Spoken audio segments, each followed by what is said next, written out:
Good evening he कहा है, और तो ऐसा जैसे सभी ने कहा है वैसे उसने भी गुड इवनिंग ही क्यों टारगेट कर रहे हो उसे भाई? ठीक है, चलो।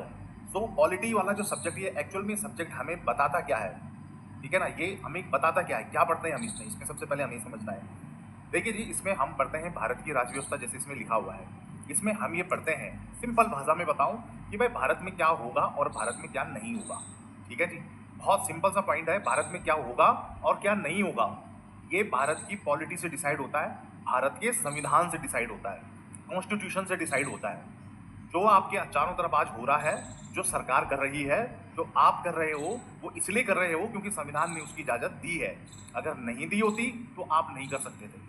ठीक है जी, किसी भी देश में जिसमें संविधान लागू है, चाहे अमेरिका हो, चाहे ब्रिटेन हो, चाहे भारत हो, चाहे कोई भी देश हो, अगर उसमें कोई चीज हो रही है तो वो उसके कॉन्स्टिट्यूशन में लिखा हुआ है, और अगर उसमें वो चीज नहीं हो रही है तो वो उसके संविधान में नहीं लिखा हुआ है। जैसे एग्जाम्पल के तौर पे अमेरिका में दोहरी नागरिकता है, वहां के नागरिकों के पास दो दो पासपोर्ट होते हैं, हमारे पास नहीं होते। हमारे पास एक सिंगल पासपोर्ट होता है, भारत का ही पासपोर्ट होता है। अमेरिका के नागरिकों के पास दो दो पासपोर्ट होते हैं। तो भाई ऐसा क्यों?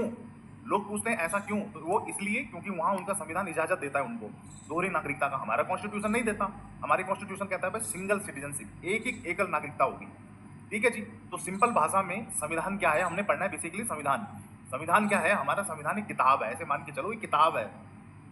उस किताब के अंदर रूल एंड रेगुलेशंस लिखे हुए हैं। ठीक है जी, रूल एंड रेगुलेशंस है कि भाई कौन क्या काम करेगा, क्या हो सकता है इस देश में, क्या नहीं हो सकता है उस देश में।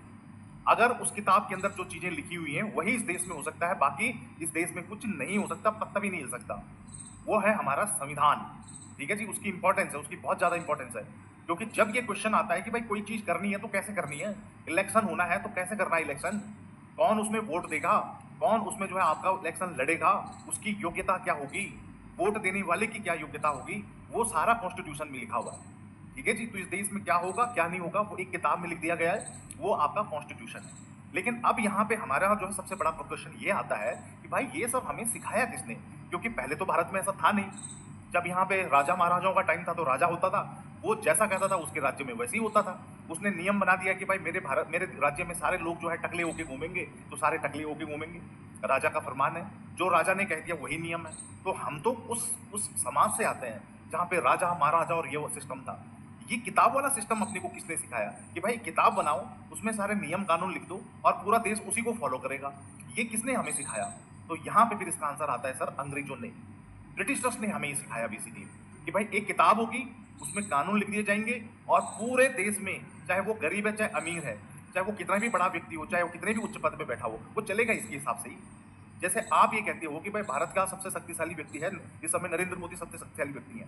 आपका कहना है कि भाई वो सबसे शक्तिशाली है, ठीक है। तो अगर वो सबसे शक्तिशाली हैं तो चुनाव अगर 2024 में होने थे तो क्या वो उसको 2026 में कर सकते हैं?